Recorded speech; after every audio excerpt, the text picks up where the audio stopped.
J'offre l'or, j'offre l'or au roi des rois. J'offre l'encens au souverain sacrificateur. J'offre la myrrhe à l'agneau immolé et je me prosterne pour t'adorer. Et je me prosterne pour t'adorer.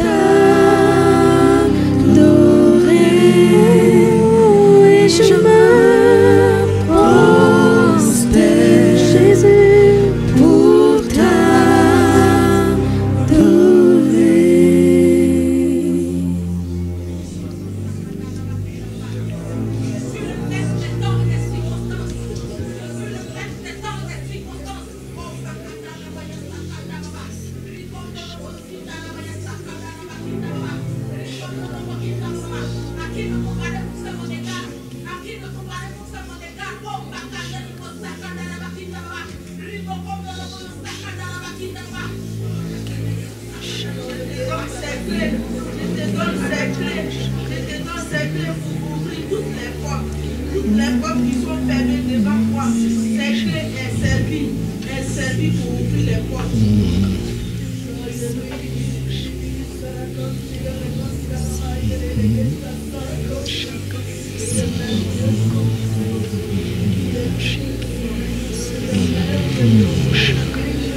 Gloire à toi, Seigneur.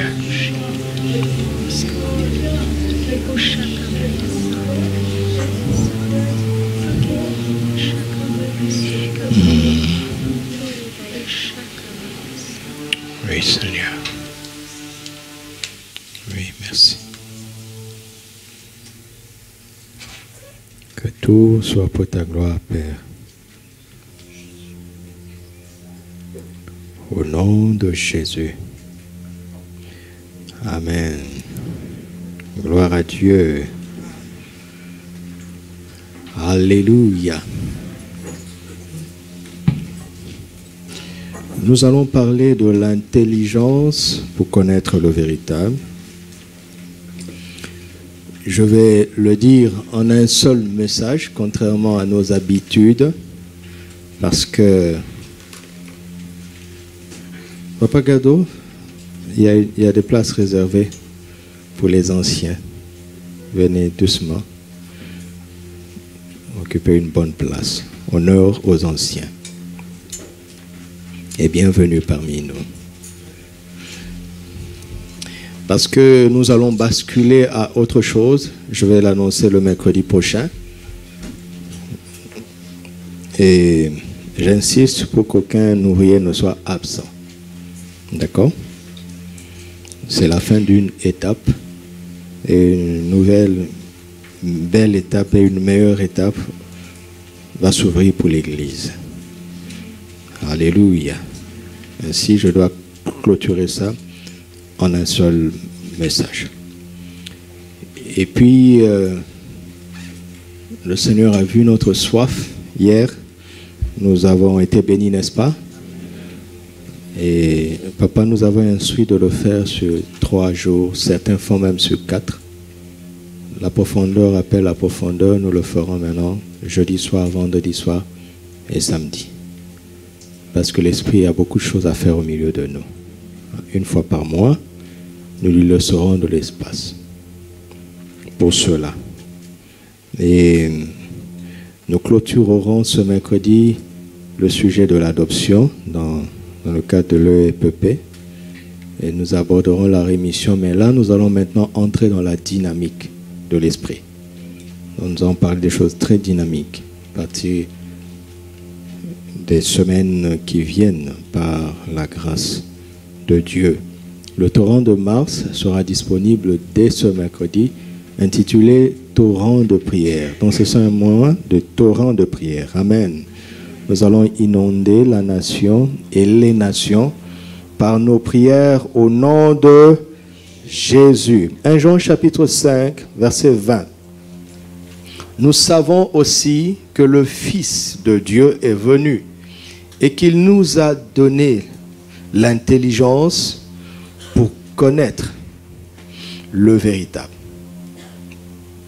Nous sommes dans le véritable, en son Fils Jésus-Christ. C'est lui, Jésus-Christ, qui est le Dieu véritable et la vie éternelle. Dites avec moi, Jésus-Christ est le Dieu véritable et la vie éternelle.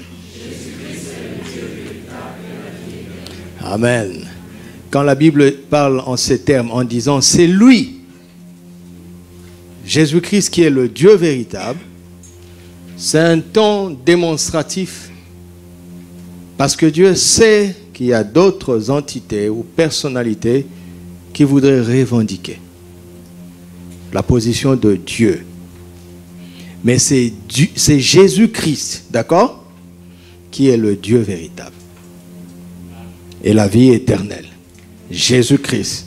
Alléluia. Et il est venu pour nous donner l'intelligence de le connaître. Parce que c'est lui le Dieu véritable et la vie éternelle.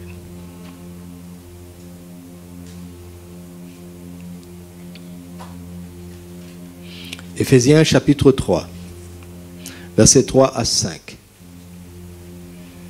Éphésiens 3, 3 à 5.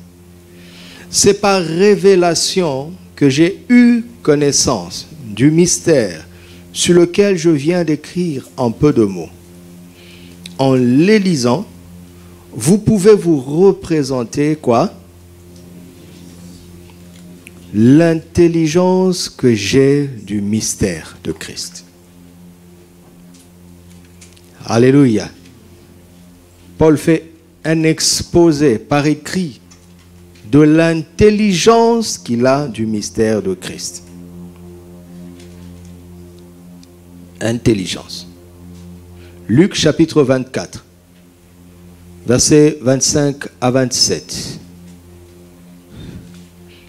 Luc chapitre 24, 25 à 27. Alors Jésus leur dit, ô homme sans intelligence, ô homme sans intelligence, et dont le cœur est lent à croire tout ce qu'ont dit les prophètes. Ne fallait-il pas que le Christ souffrit ces choses et qu'il entrât dans sa gloire? Et commençons par Moïse et par tous les prophètes, il leur expliquait dans toutes les Écritures quoi?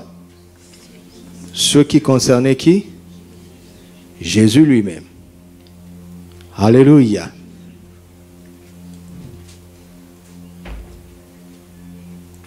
Il n'est pas simplement question de connaître Christ. Il est ici en particulier question d'avoir l'intelligence pour le connaître. Je recommence. Il n'est pas simplement question de connaître Christ. Connaître Christ est une chose. Mais avoir l'intelligence pour le connaître, ça c'est une autre réalité de la foi. Et une réalité très puissante, très importante. Très importante. Et Jésus est venu pour cela, afin que nous recevions cette intelligence pour le connaître. Intelligence, intelligence. Arrêtons-nous un peu sur le mot intelligence avant de le connecter au fait de connaître Christ. Luc chapitre 2, verset 40.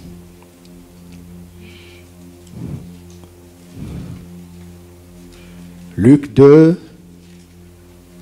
à partir du verset 40. Or, l'enfant croissait et se fortifiait. Il était rempli de quoi? De sagesse. Et la grâce de Dieu était sur lui. Les parents de Jésus allaient chaque année à Jérusalem à la fête de Pâques. Lorsqu'il fut âgé de 12 ans, ils y montèrent selon la coutume de la fête. Verset 46.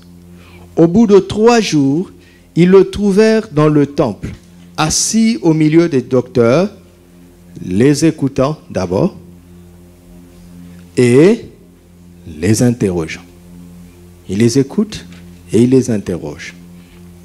Tous ceux qui l'entendaient étaient frappés de quoi? De son intelligence et de quoi?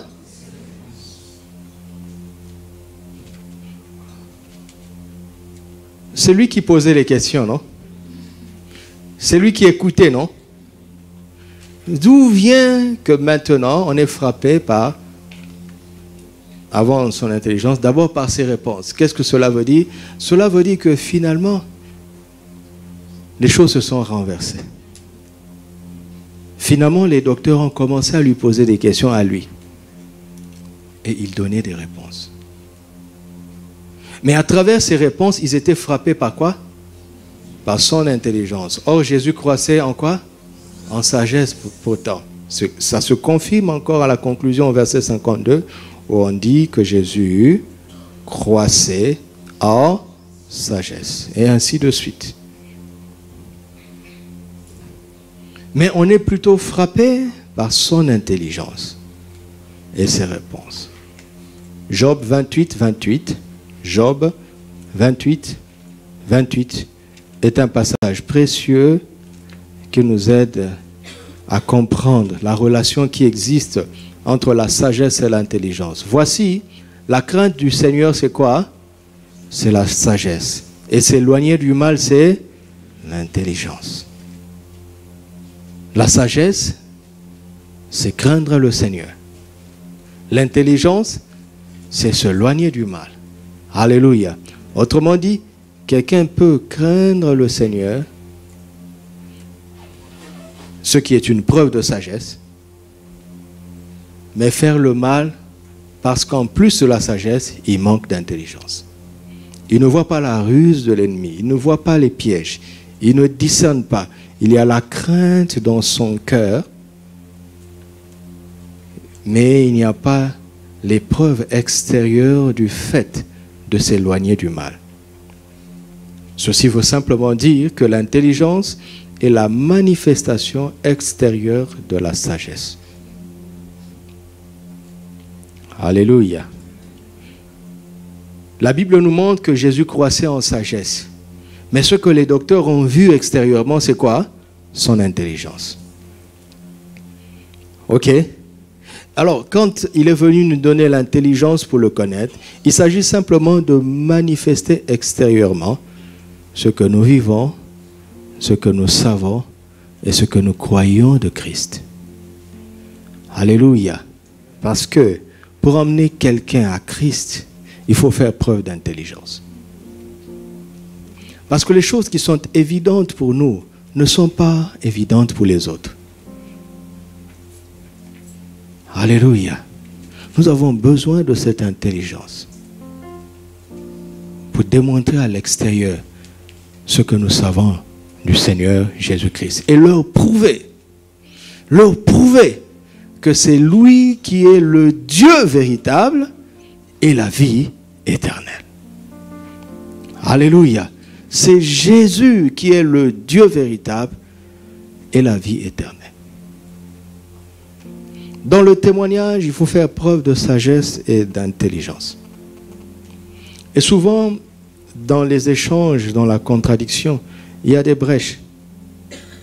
Le contradicteur ou bien l'incrédule, il te propose déjà des choses, si tu es attentif, sur lesquelles tu peux t'accrocher pour l'emmener petit à petit par la grâce de Dieu à réaliser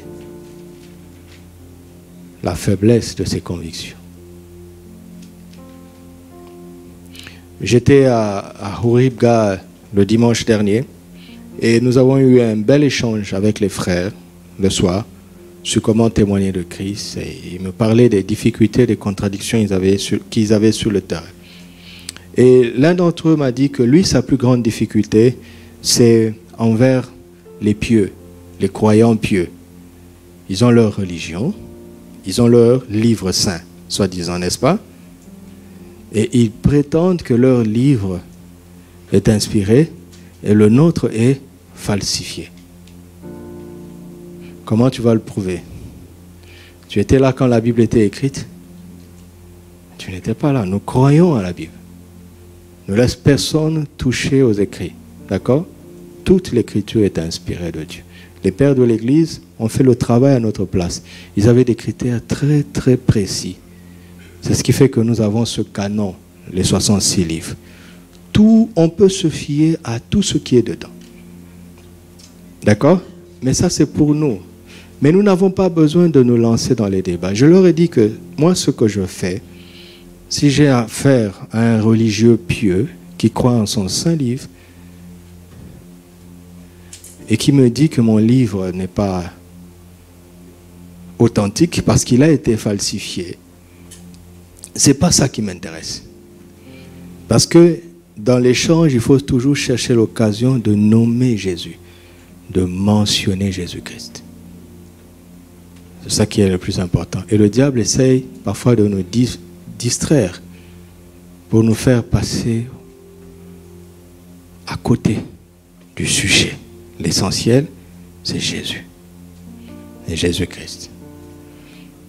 Alors, quelque chose que je trouve très efficace, en tout cas à mon niveau, c'est que quand j'ai affaire à quelqu'un qui brandit son livre saint et qui fait étalage de sa religion et qui est fier de sa religion, je commence par le féliciter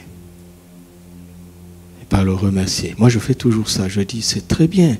Il y a des gens qui se disent athées. Toi, au moins, tu prends la peine de croire en Dieu. Il y a des gens qui dépendent des philosophies. Il y a des gens même qui consultent l'horoscope pour savoir l'avenir. Un humain qui s'appelle un scorpion ou un poisson. Un humain. Et il dit, moi, je suis un poisson. Elle dit, ah bon, je ne savais pas. Je vais te briser alors.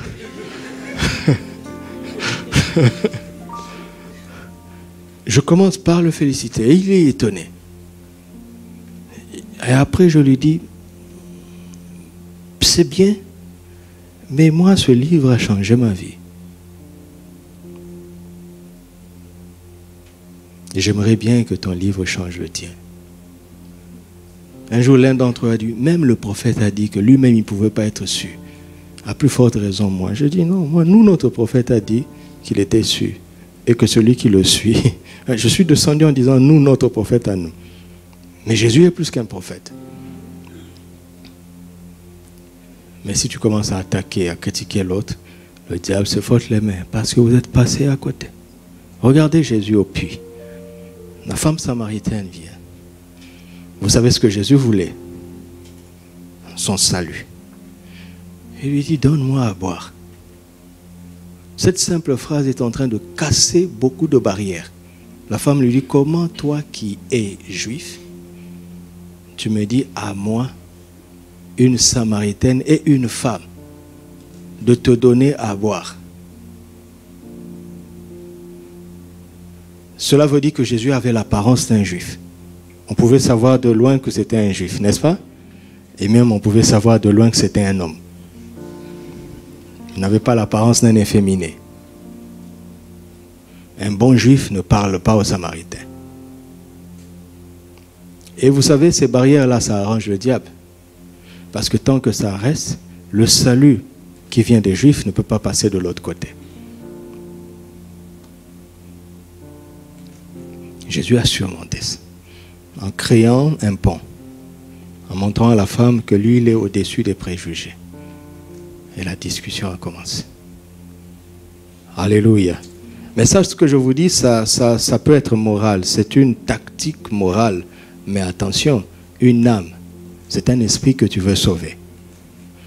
Entre-temps, reste attentif au Saint-Esprit. Parce qu'il peut te donner une parole de connaissance. Et il va te la donner. Va, appelle ton mari. Je n'ai point de mari. Tu dis vrai. Parce que tu as vécu avec 5 maris. Et celui avec qui tu vis n'est pas ton mari. Seigneur, d'où me connais-tu? Es-tu prophète? Jésus n'a pas lu dans son cœur. Il a utilisé un don de l'esprit. D'accord? Donc nous devons avoir une sagesse morale, certes, mais on ne s'arrête pas dans la morale. Non. Parce que pour arracher une âme des ténèbres, pour l'amener à la lumière, tu affrontes des esprits méchants. Tu t'appuies sur le Saint-Esprit, tu comptes sur le Saint-Esprit. Tu auras une inspiration étonnante. Une parole qui vient tout droit du ciel. L'intelligence d'en haut te sera communiquée. Et tu vas trouver la brèche dans le cœur de cette personne pour son salut, afin que Jésus soit glorifié. Alléluia. L'intelligence pour connaître le véritable est très importante. Donc l'intelligence est la manifestation extérieure de la sagesse qu'on ne voit pas. Tu crains Dieu, eh bien ça c'est pour toi. Nous voulons voir dans ton comportement que tu t'éloignes du mal. Alléluia. Surtout les jeunes. J'ai vu des jeunes commettre des fautes qui étaient très évitables. La crainte était dans leur cœur, mais il manquait d'intelligence. Pour voir le piège que l'ennemi était déjà en train de tendre. Quand tu grandis, tu vois des choses. Tu anticipes plus facilement. Ça, c'est de l'intelligence. Alléluia. L'intelligence est une bonne chose. Ne la négligez pas. Le psaume 136, verset 5 montre que Dieu a fait les cieux avec intelligence. Et je dis toujours par rapport à ce passage, c'est Dieu qui a créé le ciel, c'est Dieu qui a créé la terre, mais ce qui donne au ciel la supériorité sur la terre, c'est l'intelligence. Amen. C'est l'intelligence. C'est l'intelligence. Ce qui donne à l'ingénieur de la supériorité sur l'ouvrier, c'est l'intelligence. C'est l'intelligence. Plus tu es dans les concepts, dans la conception, plus tu vas plus loin et plus tu diriges ceux qui ne sont que dans l'exécution. L'intelligence. L'intelligence. Mais ici, il s'agit de l'intelligence pour connaître Christ. D'accord? D'accord. Pour connaître Christ, il s'agit de ça essentiellement. Parce que tout ce que nous pouvons faire sur la terre restera ici. Mais l'éternité avec Dieu, on n'y entre qu'à travers Christ. Amen. L'intelligence pour très bien connaître qui est Christ. Et arriver à le démontrer dans notre génération que c'est lui qui est le Dieu véritable. Et la vie éternelle, c'est lui. Au-delà des discours, nous devons faire preuve d'intelligence pour cela. Une intelligence convaincante. Est-ce que ça intéresse quelqu'un? Alléluia. Si j'avais le temps de faire une série sur ça, je vous démontrerai que c'est une forme élevée de la foi. C'est une forme élevée de la foi. Parce que par la foi, on peut avoir les choses dont on a besoin. Mais le pain que Dieu te donne ne glorifie pas nécessairement Christ. Ça ne prouve pas nécessairement aux voisins que c'est Jésus qui est le Dieu véritable. Vous entendez?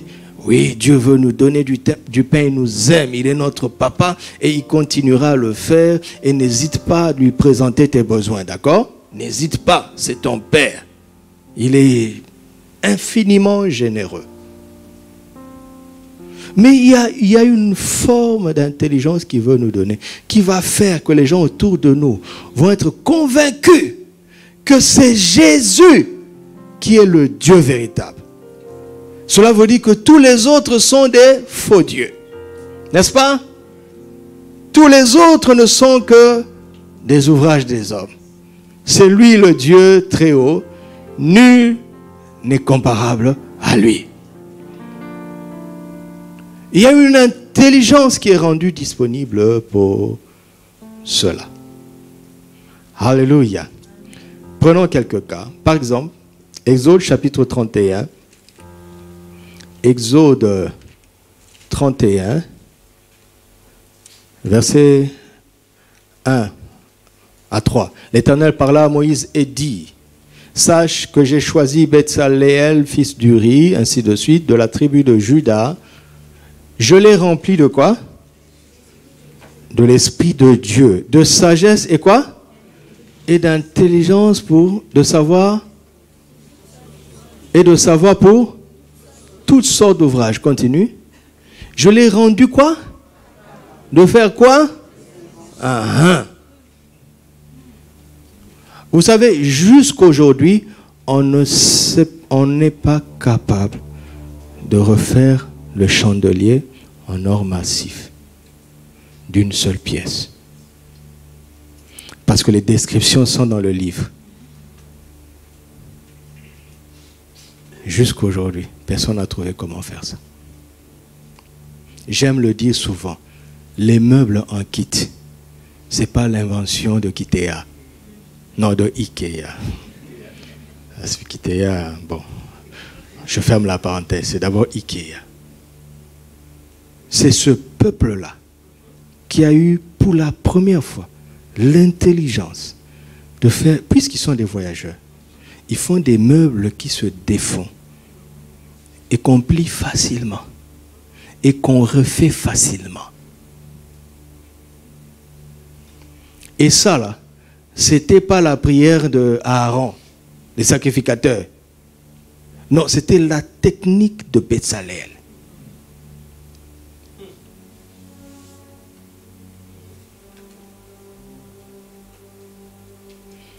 Et ça renvoyait à quoi? À l'évidence que l'Éternel est le vrai Dieu. Vous entendez? Ça, c'était l'échauffement. Les vraies choses arrivent. Vous n'avez pas dit Amen, vous voyez? Je dis Amen pour moi-même. Si ça ne t'intéresse pas, ça va t'intéresser. Genèse 41, par exemple, versets 38 à 40. Genèse 41, 38 à 40. Et Pharaon dit à ses serviteurs, trouverions-nous un homme comme celui-ci, ayant en lui l'Esprit de Dieu? Et Pharaon dit à Joseph, puisque Dieu t'a fait connaître toutes ces choses, il n'y a personne qui soit aussi et aussi sage. Je t'établis sur ma maison et tout mon peuple obéira à tes ordres.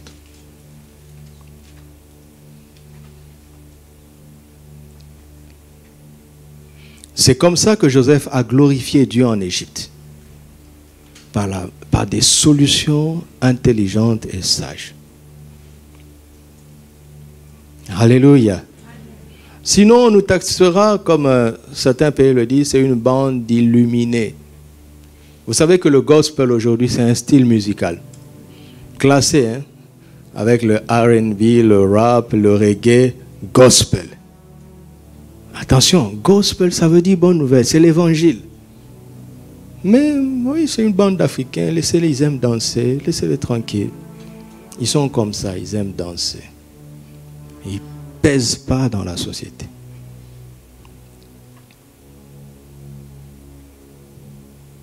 Mais ça va s'arrêter au nom de Jésus. Qui d'autre? Daniel, chapitre 1. Chapitre 1, verset 20. Daniel 1, verset 20. Sur tous les objets qui réclamaient de la sagesse et de l'intelligence et sur lesquels le roi les interrogeait, il les trouva 10 fois supérieurs à tous les magiciens et les astrologues qui étaient dans son royaume. 10 fois supérieurs. Et prouver ça dans les choses pratiques de la vie. Alléluia. Et il nous a donné l'intelligence pour prouver à partir des choses pratiques de la vie que c'est Jésus qui est le Dieu véritable et la vie éternelle. Alléluia. Alléluia. Non, je ne vais pas donner cet exemple. Ça va, on continue. Maintenant, c'est quoi en fait le point de notre passage? Il dit qu'il nous a donné l'intelligence pour connaître le véritable. Mais qu'est-ce qui ne va pas avec nous? S'il a déjà donné. Quand on donne quelque chose à quelqu'un, qu'est-ce qu'on attend de lui? On attend de lui quoi? De le recevoir. Vous savez, quand je dis, tiens, à partir de ce moment, cette chose n'est plus à moi, mais reste dans ma main tant que tu n'as pas tendu la tienne pour prendre. Elle reste inutilement dans ma main. Et si je suis un homme intègre, aussi longtemps que tu ne l'auras pas pris, je ne considérerai pas pour autant que cela m'appartient encore. Parce que dès lors que je dis, tiens, reprends, ce n'est plus à moi. Mais ça peut rester dans ma main tant que tu ne l'as pas pris. Vous entendez? Et qu'est-ce qui fait que nous ne recevons pas? C'est d'abord l'ignorance, parce que nous ne savons pas. Ok? Parmi les choses pour lesquelles Jésus est venu, si on ne tombe pas sur ce verset pour y appliquer notre foi, ça ne sera jamais un sujet de prière pour nous, n'est-ce pas? N'est-ce pas? On ne demandera jamais ça. Je suis arrivé au Maroc en 2002, venant d'un service d'évangélisation très très zélé dans l'église où j'étais. Nous avions un leader qui avait un cœur d'évangéliste poussé à l'extrême. Et il nous a communiqué ça, la passion pour les âmes. Et les 2 dernières années avant d'arriver ici, j'étais embrasé du fardeau des âmes. Nous étions des évangélistes qui tirions à tout bout de champ. Et j'arrive ici, on m'avait dit que le nom de Jésus est au-dessus de tout, qu'il a tout pouvoir. Et je me rendais compte que tout ce que j'avais appris là-bas ne s'appliquait pas ici. Et que mes prières ne changeaient rien. J'ai fait une crise. Une nuit, j'ai prié toute la nuit, je criais à Dieu. Pourquoi tu m'as emmené ici? Pour éteindre ma foi. Et l'Esprit de Dieu m'a dit, je ne t'ai pas envoyé ici pour éteindre ta foi. Moi, je continue à insister. Pourquoi tu m'as amené ici pour éteindre la foi? Et il me répondait doucement, je ne t'ai pas envoyé ici pour éteindre ta foi. Finalement, j'ai écouté cette voix qui a insisté posément au fond de moi. Et j'ai dit, qu'est-ce que je veux faire alors? Il m'a dit, déconnecte-toi de tout ce que tu sais. Je veux recommencer avec toi. Et puis il m'a dit ce qui est arrivé, c'est ça. Il m'a dit ça en novembre 2002. Je dis toujours, à chaque fois que j'aborde ça, je dis sincèrement, je n'avais pas cru. J'ai eu tort de n'avoir pas cru. Ok? Mais j'ai vu combien de missionnaires venir, se décourager, repartir. Pourquoi? Parce qu'ils ne veulent pas changer de logiciel. N'est-ce pas? Ils sont formés dans des grandes écoles bibliques. Ils viennent envoyés par des grandes missions. Ils ont déjà cet orgueil de savoir. Et ils veulent imposer les méthodes qui ont marché ailleurs. Ils veulent les imposer ici. Par refus de changer de logiciel, certains ont échoué. Plusieurs ont été découragés. D'autres sont partis. Je me suis rendu compte que dans tout ce que je savais, même si ce n'était pas applicable ici, Dieu avait d'autres idées. Amen. Et là où nous sommes ici, là maintenant, nous devons nous ouvrir à des idées encore plus grandes. Dans quel but? Pas dans le but de bâtir un temple extraordinaire pour qu'on dise que c'est nous. Non, dans le but de démontrer que c'est Jésus qui est le Dieu véritable et la vie éternelle. Alléluia. Vous savez, ma théologie a été ébranlée, par exemple, quand l'église de Stade a commencé. En fait, ce n'était pas une église. Il y a un frère qui était là-bas, un bon frère, qui était là-bas pour le master. Et juste dans sa bravoure, il a vu que les jeunes venaient, il n'y avait pas d'église et les enfants allaient dans tous les sens. Il a commencé à les réunir pour les conseiller. Au début, c'était juste ça. Et avec le temps, il s'est rendu compte que les conseils n'étaient pas toujours efficaces. Alors il leur a dit, et si on priait? C'est comme ça qu'ils ont commencé à prier, de temps en temps. Et le groupe a commencé à prendre forme. Il a eu la possibilité de poursuivre ses études dans un autre pays. Et là, il m'a appelé. Il m'a dit, je ne vois pas à qui je peux confier ça. Accepterais-tu de prendre ce groupe? J'ai dit, oui. Je pensais que c'était une église. Je pensais que c'était des chrétiens. Parce que c'était un groupe de prière. J'arrive là-bas, après 2 réunions, je me rends compte qu'il y a des choses qui ne tournaient pas rond. Pour la petite histoire, une fois, j'y vais, et c'était l'anniversaire de l'un d'entre eux. Donc on a prié ensemble, on a rendu grâce. Moi je suis pasteur, non? Vous savez comment les pasteurs fêtent, non? On a rendu grâce et il y avait à manger, évidemment. On a mangé, on a rendu grâce. Mais je ne sais pas pourquoi, quand Dieu veut que tu saches quelque chose, tu vas le savoir. Je suis congolais, donc je parle lingala. Mais je ne sais pas qu'est-ce qui a pris certains de ces enfants. Ils se chuchotaient certaines choses en lingala en ma présence, alors qu'ils savent très bien que je suis congolais. Donc j'ai capté à travers quelques mots codés. Mais moi aussi j'étais païen. Est-ce que vous avez oublié ça? Moi aussi j'étais païen. Donc les mots codés là même, je les ai utilisés avant eux. Donc j'ai saisi, j'ai dit bon ok, je vais vérifier si j'ai bien compris. On est parti, je leur ai dit au revoir. Mais heureusement pour moi, j'avais oublié mon écharpe. Je reviens prendre mon écharpe. C'est là où je me rends compte qu'en fait, jusque-là, on n'avait pas fêté.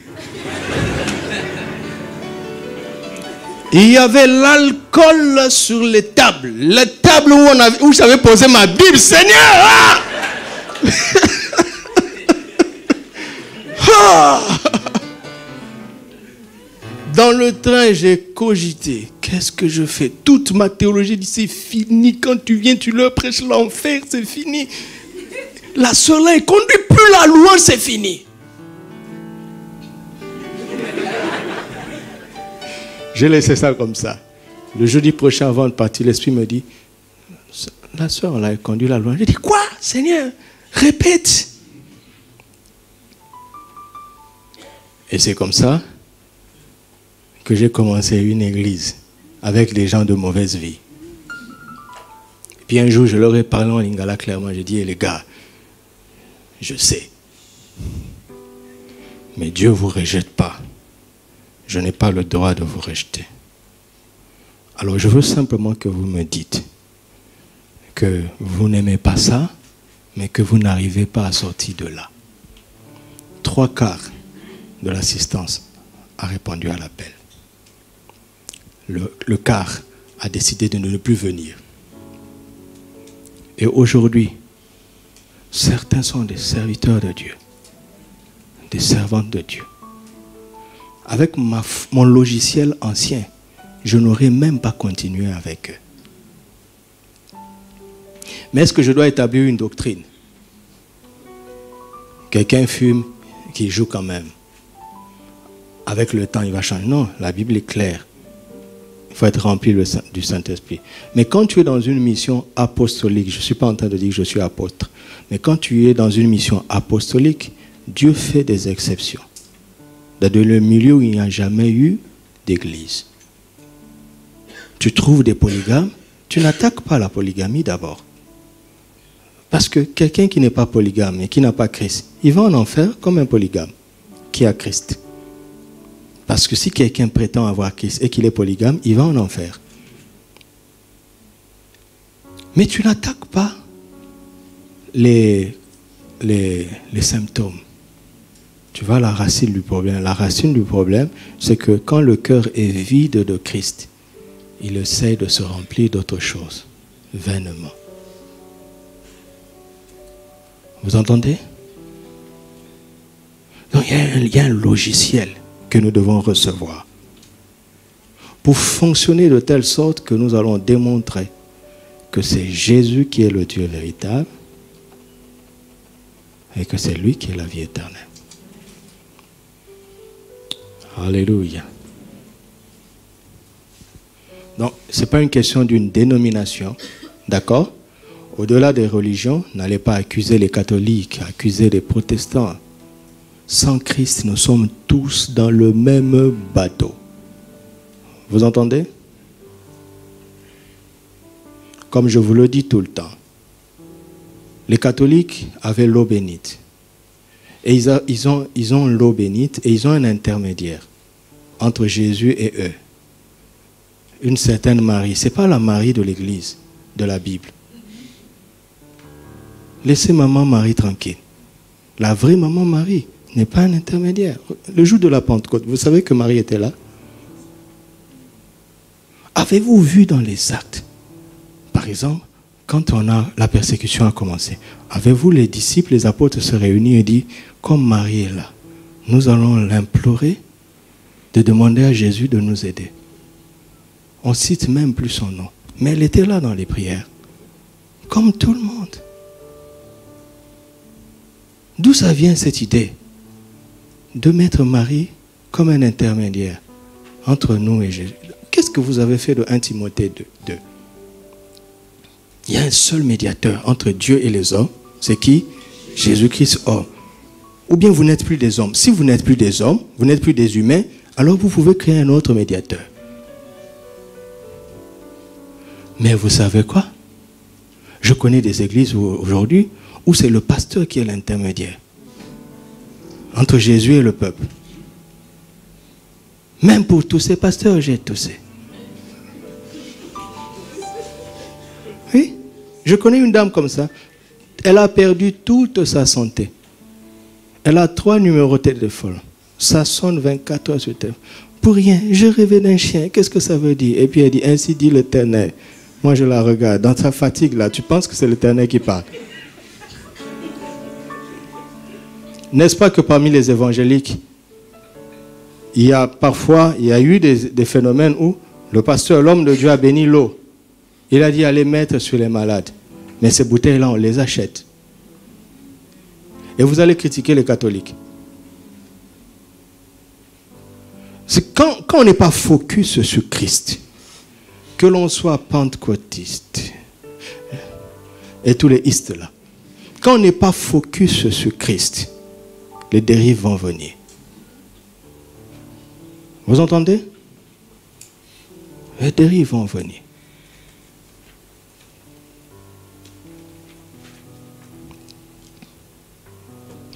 C'est ce qui fait que nous n'arrivons pas à démontrer à la société que c'est Jésus-Christ qui est le Dieu véritable. Et c'est lui qui est la vie éternelle. Par quoi? Par manque d'intelligence. Paul est allé plus loin que tout le monde. C'est parce qu'il part de ça. Regardez l'intelligence que j'ai du mystère de Christ. Il dit, lisez, vous allez voir. C'est méthodique. Il a expliqué ça méthodiquement. Méthodiquement. La dernière fois que je suis allé au Congo, mon père m'a emmené voir un de ses amis. Parce que son ami, toutes les autres réunions de l'église, il y va. Mais quand c'est la réunion de prière, il ne part pas. Pourquoi? Parce qu'il dit, les Congolais, ils prient trop, ils ne travaillent pas. Je dis, mais ce n'est pas pour ça qu'on ne doit plus prier.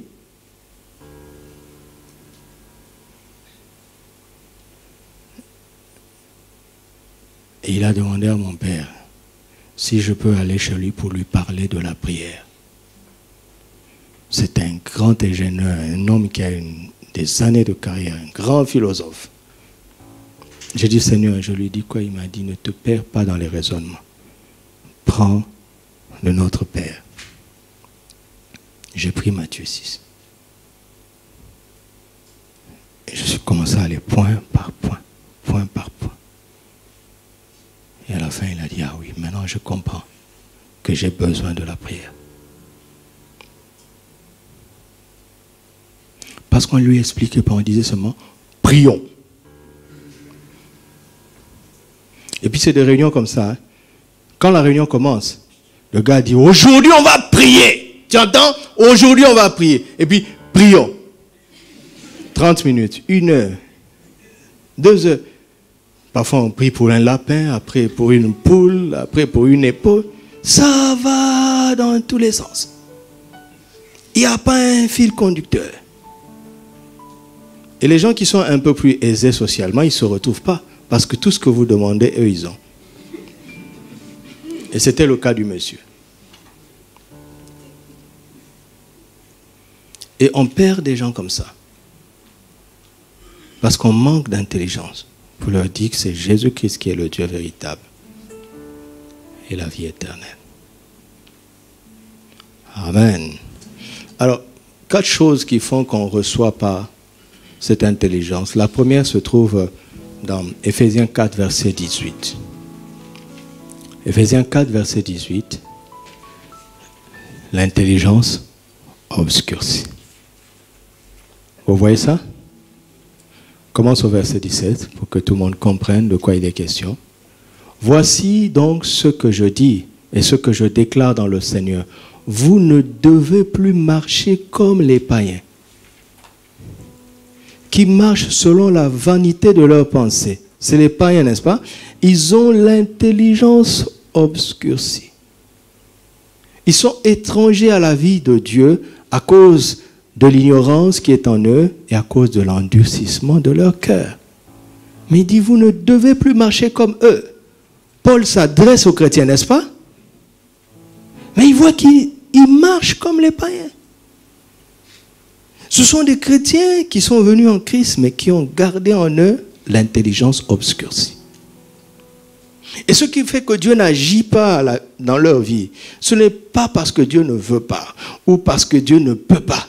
C'est parce qu'ils sont eux-mêmes étrangers à la vie de Dieu par l'intelligence. L'intelligence obscurcie nous sépare de la réalité de la vie de Dieu.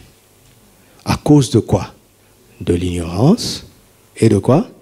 De l'endurcissement du cœur. On peut avoir un chrétien ignorant, n'est-ce pas? Est-ce qu'on peut trouver un chrétien ignorant? Est-ce qu'on peut trouver un chrétien qui a endurci son cœur? Oui. Donc ça aura les mêmes résultats. Mais dans la parole vivante, vous allez voir, parole vivante, le même verset. Ils ne connaissent rien de mieux. Leur jugement obscurcit les fait errer. Leur ignorance volontaire. Vous savez? Ignorance volontaire. Mercredi, il ne vient pas. Parce qu'il sait qu'il saura des choses qui feront qu'il n'aura plus de prétexte. Il préfère n'avoir pas entendu pour dire Dieu, je ne savais pas. L'endurcissement de leur cœur ont obnubilé leur compréhension, de sorte que leur esprit s'est émoussé jusqu'à devenir insensible à Dieu. Ils se sont ainsi eux-mêmes bannis de la vie qui vient de Dieu. Eux-mêmes.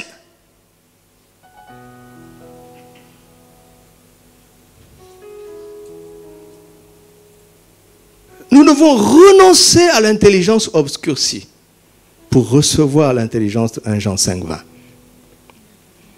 Alléluia. Alléluia. Choisis de rejeter toute ignorance. Quand tu sens qu'il y a un sujet que tu ne maîtrises pas très bien dans la vie et dans la parole, achète des livres. Il y a des saisons où, il y a des moments où je n'écoute que des prédications qui vont dans un sens. Et je lis des livres qui traitent de ce sujet-là parce que je me rends compte que ma connaissance de ce sujet n'est pas bonne. Ou bien elle est insuffisante. Donc, quelque part, je suis ignorant dans ce domaine. Et si tu ne fais pas d'effort, cela veut dire que tu acceptes cette position d'ignorance. Parfois, je me dis, Doudou, est-ce que tu crois vraiment à ça? Est-ce que tu crois vraiment à ça? Parce que parfois, on pense avoir cru, alors qu'au fond, on n'a vraiment pas cru. Et si tu acceptes ça et tu te complais dans cette ignorance, et dans ce cœur endurci, cette incrédulité, Satan a le droit d'obscurcir ton intelligence. Le résultat, c'est que tu deviens insensible à Dieu. Tu te bannis toi-même de sa vie, de sa réalité.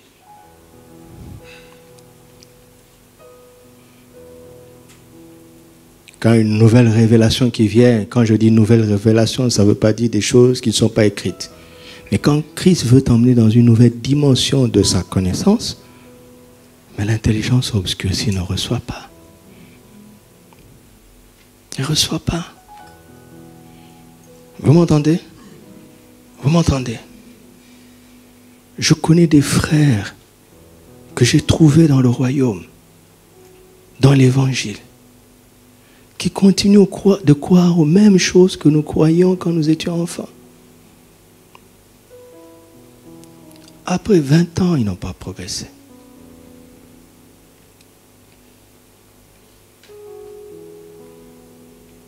C'est dommage.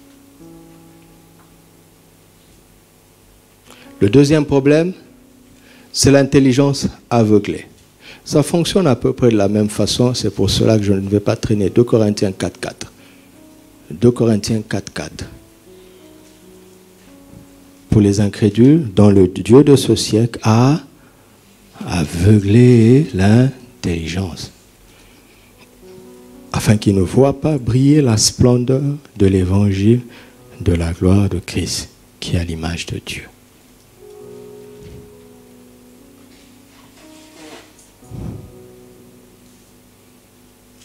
Aveuglé.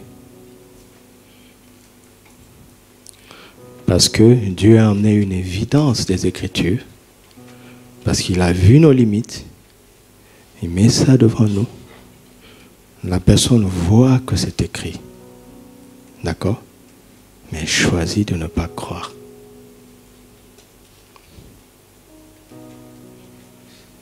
Je connais malheureusement plein de cas comme ça. Qu'est-ce que les autres vont dire? Qu'est-ce que la dénomination va dire? Je ne parle pas des idées vagues, hein, de la parole de Dieu.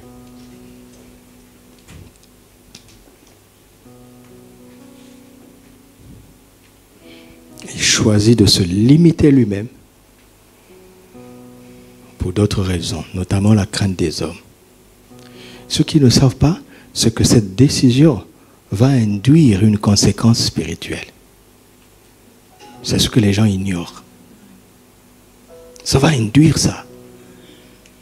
Et le diable aura le droit d'aveugler l'intelligence de quelqu'un.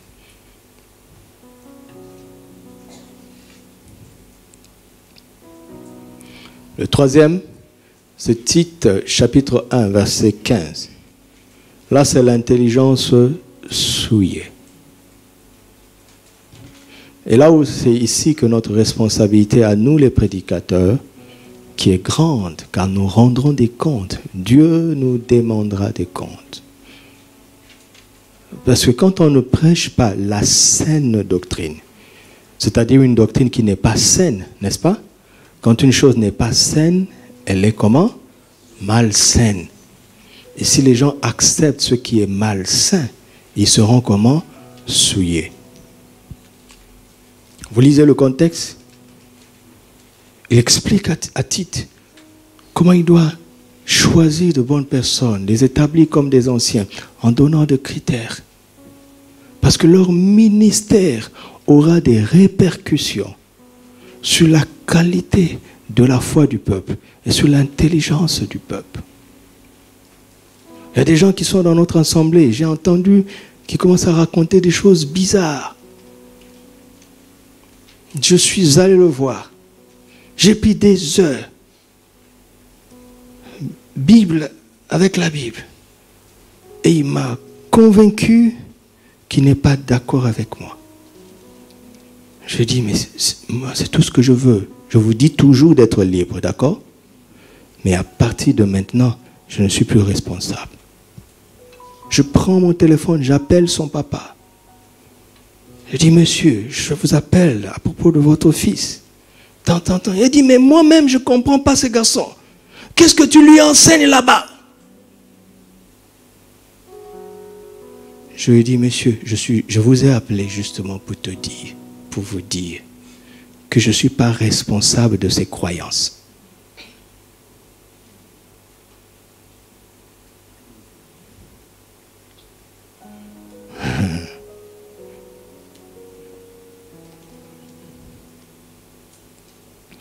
Quand une intelligence est essuyée, on ne reçoit pas un Jean 5,20.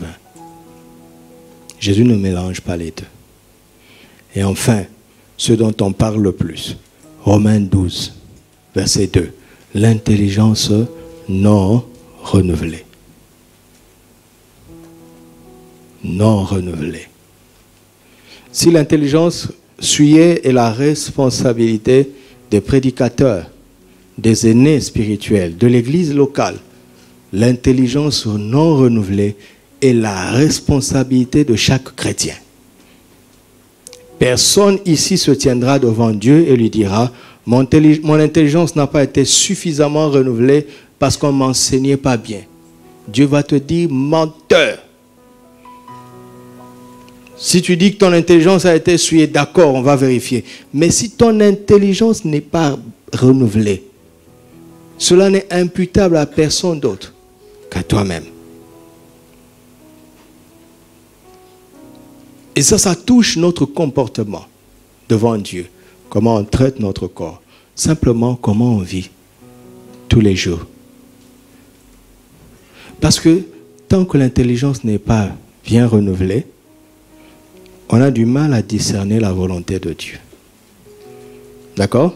Et à progresser dans ce qui est bon, agréable et parfait. Alléluia. Alléluia.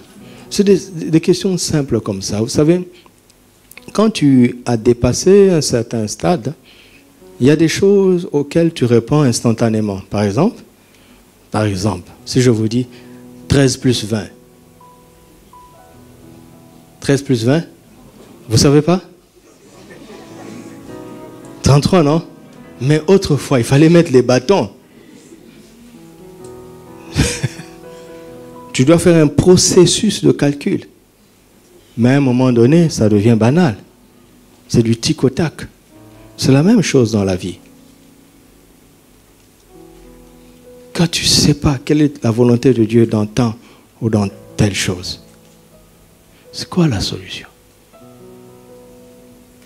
Comment on fait pour savoir?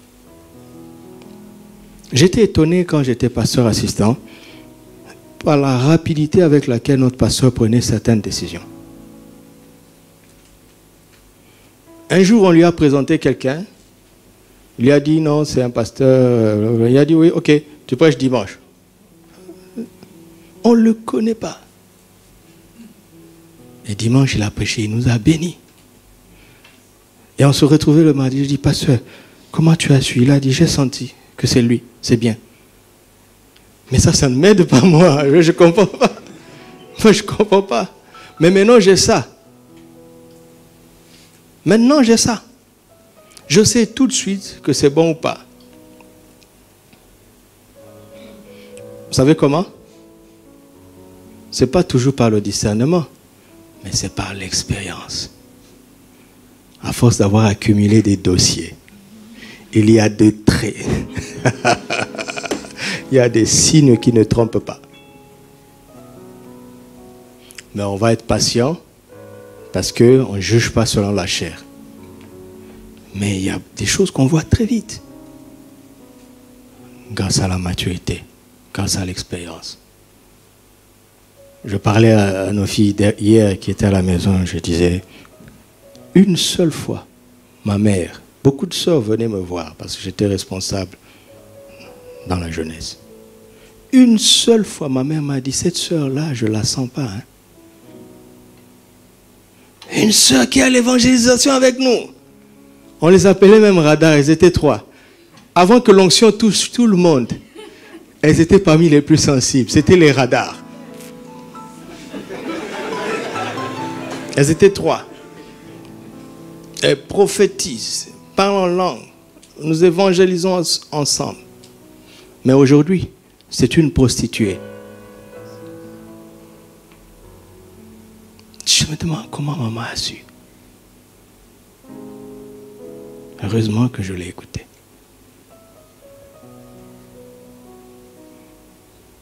Ok? Ok. Écoutez-moi. Nous pratiquons la parole de Dieu tous les jours, la présence de Dieu tous les jours, le jeûne régulièrement, c'est important. Tout ça, ça aide. D'accord? Mais celui qui ne traite pas bien son corps pour Dieu, d'accord? Il se prive du discernement de sa volonté parfaite. Parce que quoi que ce soit que Dieu veut que nous fassions sur terre, nous allons le faire avec quoi? Avec notre corps. Tu as voulu ni sacrifice, ni holocauste, mais tu m'as formé un corps. Alors je dis, je viens au Dieu pour faire ta volonté. Avec ce corps. Le jour où tu perds ce corps, même s'il te restait des campagnes d'évangélisation à faire, d'accord? Dès que tu perds ce corps, tu pars. Tu ne peux plus rien faire pour Dieu sur terre sans le corps. Vous m'entendez? Vous m'entendez? Respecte ce corps. Hein? Offre-les tous les jours à Dieu comme un sacrifice vivant, saint et agréable. Alléluia. Comment on fait pour savoir qui on va épouser, qui on ne va pas épouser? Je ne réponds pas à cette question. Ma réponse plutôt c'est que je m'étonne que tu ne saches pas. Alors, continue de grandir. Le jour où elle viendra, tu sauras. Tu sauras, c'est évident. Vous m'entendez? Donc la question c'est pas montre-moi ce que je dois faire, montre-moi ta volonté. Non, la question c'est pas ça. Pour atteindre ça, d'après la révélation de Romains 12, c'est qu'il faut que ton intelligence soit renouvelée.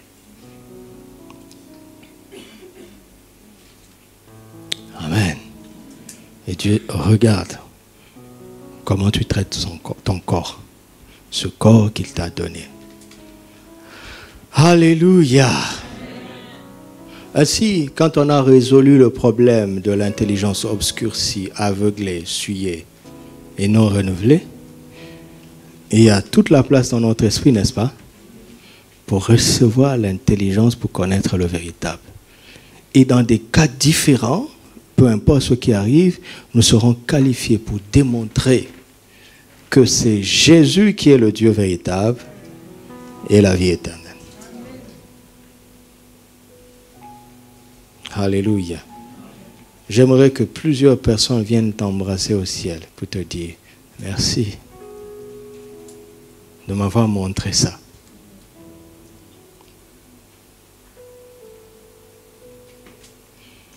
Et tu sais comment y arriver avec ce que nous avons partagé ce matin. Alléluia. Rendons grâce à Dieu. Par le Seigneur, par le Seigneur.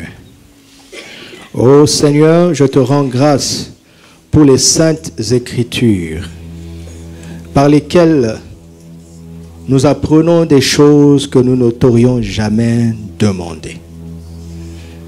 Car souvent nous sommes figés par nos besoins, les difficultés que nous voyons. Au point qu'il nous arrive d'oublier ou de ne pas savoir qu'est-ce qui te préoccupe, toi, profondément. Merci pour 1 Jean 5, verset 20, qui nous aide ce matin à comprendre que tu attends de nous de montrer à cette génération, en l'occurrence à cette ville, à cette nation, que c'est Jésus qui est le Dieu véritable et la vie éternelle. Seigneur, ce matin, nous recevons cette intelligence pour que chacun à son niveau puisse donner cette preuve que c'est Jésus qui est le Dieu véritable et la vie éternelle. Seigneur, donne-nous une intelligence qui nous élève au-dessus des débats, qui nous élève au-dessus des fables, des discours inutiles. Donne-nous une intelligence qui démontre avec efficacité, qui emmène les gens à se soumettre et à reconnaître que c'est Jésus qui est le Dieu véritable et la vie éternelle. Alléluia. Alléluia. Commence à parler au Seigneur. Dis-lui d'éclairer ton intelligence là où elle a été obscurcie. Dis-lui de guérir ton intelligence là où elle a été aveuglée. Prends l'engagement de combattre l'ignorance, de combattre l'incrédulité, car tu ne veux pas être compté parmi ceux qui ont l'intelligence obscurcie ou aveuglée. J'ai confiance en toi, Seigneur, nous l'avons chanté tout à l'heure. Et nous voulons apprendre chaque jour dans ta parole pour mieux te connaître.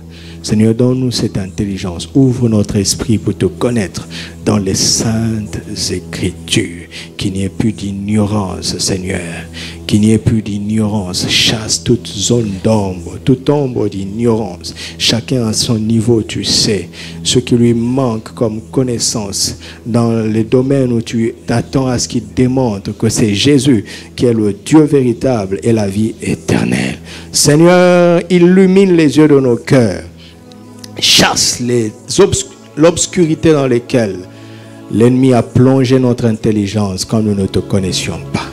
Maintenant que nous sommes en Christ, nous ne devons plus avoir une intelligence obscurcie. Seigneur, Seigneur, éclaire-nous, illumine-nous, que les écailles tombent de nos yeux, Seigneur, afin que personne ne soit aveugle. Donne-nous la grâce de voir briller ton évangile avec une splendeur plus forte, plus grande, plus vive, Seigneur. Donne-nous de nous émerveiller davantage de l'évangile. Que notre émerveillement de l'évangile aujourd'hui soit meilleur que celui d'hier. Et que chaque jour, Seigneur, nous ne nous habituons pas avec les saintes écritures, mais que nous puissions aller de profondeur en profondeur, de gloire en gloire, de révélation en révélation, de connaissance en connaissance chaque jour. Transforme-nous en la même image que toi, à travers cet évangile glorieux de Christ. Et quand nous parlons de Christ, Seigneur, que ceux qui sont autour de nous entendent leur cœur battre vivement. Que le Saint-Esprit accompagne notre témoignage. Que le Saint-Esprit accompagne notre témoignage pour le salut de plusieurs. Au nom de Jésus. Nous allons prier pour tous ceux qui nous enseignent, afin qu'ils nous emmènent toujours la saine doctrine et qu'ils nous emmènent toujours plus près de Christ. Prions pour cela. Priez pour nous, priez pour les pasteurs, priez pour les anciens, priez aussi pour tous les prédicateurs qui sont sur la nation. Car lorsque quelque chose se fait dans une église, cette nation ne voit pas la différence. Elle nous met tous dans le même sac. Alors ne nous sentons pas désintéressés par ce qui se fait chez nos autres frères, nos autres sœurs, d'autres églises. Prions pour que la saine doctrine soit prêchée dans chaque assemblée qui se dit chrétienne, que la doctrine de Christ soit prêchée dans toutes les églises sur le Maroc, que les chrétiens représentent Christ intelligemment, avec cette intelligence spirituelle. Nous te supplions Jésus, nous te supplions Jésus, nous te supplions Jésus. Oint tes serviteurs, enseigne-les. Seigneur, éduque-nous, corrige-nous, Seigneur.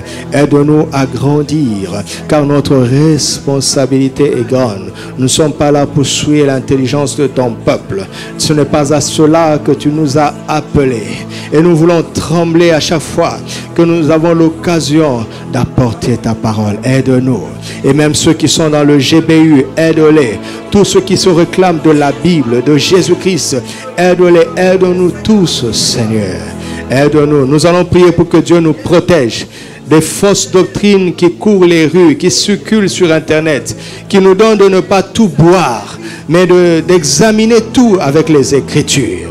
Au nom de Jésus, prions pour cela. Alléluia. Seigneur, Seigneur, Seigneur, Seigneur, Seigneur, préserve-nous. Préserve-nous de tout ce qui est malsain. Préserve notre intelligence de toute doctrine malsaine, de tout faux message, de tout message approximatif et qui n'est pas juste, car cela a une incidence sur notre connaissance de Christ et sur le témoignage que nous devons rendre de lui. Alléluia.